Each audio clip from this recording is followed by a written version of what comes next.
Hi viewers నమస్తే. ధర్మస్థలలో అస్థిపంజరాల కోసం తవ్వుతున్నప్పుడు ఒక పాన్ కార్డు, ఇంకా ఒక మహిళకు చెందిన డెబిట్ కార్డు కూడా దొరికాయి కదా!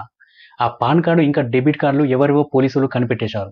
ఈ పాన్ కార్డు, డెబిట్ కార్డు ఎవరివో తెలుసుకోవడానికి పోలీసులు ఎంక్వైరీ చేసి, అవి సురేష్‌కు చెందినవని, ఇంకా ఆ డెబిట్ కార్డ్ అనేది ఆ సురేష్ తల్లికి చెందిందని కనిపెట్టారు. ఇవి ఎవరివో తెలుసుకోవడానికి నేలమంగలలోని దాబస్‌పేటలోని వీరసాగర్‌లో గంగలక్ష్మయ్య ఇంటికి పోలీసులు వెళ్లారు. నిన్న వెళ్లి కొన్ని విషయాలు అడిగి తెలుసుకున్నారు. ఆ ఐడీ కార్డు ఎలా అక్కడికి వచ్చింది? ఏదైనా జరిగిందా? అనే సందేహాలతో పోలీసులు ఎంక్వైరీ చేశారు. అయితే సురేష్ తండ్రితో మాట్లాడారు. సురేష్ తండ్రి చెప్పిన దాని ప్రకారం సురేష్ తండ్రి కూరగాయల వ్యాపారం చేసేవాడట. సురేష్ కూడా పని చేసేవాడట.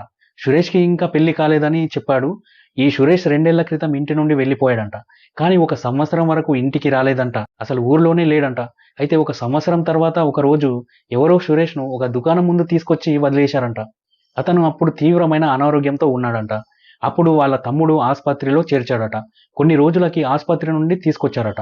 అలా అనారోగ్యం కారణంగా 5 నెలల క్రితం ఈ సురేష్ చనిపోయాడంట అని సురేష్ తండ్రి అయితే చెప్తున్నాడు. నిన్న పోలీసులు వెళ్లి విచారణ చేశారు. కొన్ని విషయాలు తెలుసుకొని వెళ్లారు. ఐడీ కార్డ్ ఎలా పోయిందో తెలియదని సురేష్ తండ్రి చెప్తున్నాడు. సురేష్ గత మార్చిలో చనిపోయాడు. 2 ఏళ్ల క్రితమే వెళ్లిపోయి ఎక్కడో పని చేసుకున్నాడు. అతనికి అనారోగ్యం ఉంది. ఆ అనారోగ్యం కారణంగానే అతను చనిపోయాడు. మేమే ఇంటి దగ్గర అంత్యక్రియలు చేశామని అతని తండ్రి చెప్తున్నాడు. అయితే ఈ ఐడీ కార్డులు అక్కడ దొరకడంపై కూడా కొంతమంది అనుమానాలు వ్యక్తం చేస్తున్నారు. ఇది ప్రీ ప్లాన్డ్‌గా చేస్తున్నారు అని అంటున్నారు.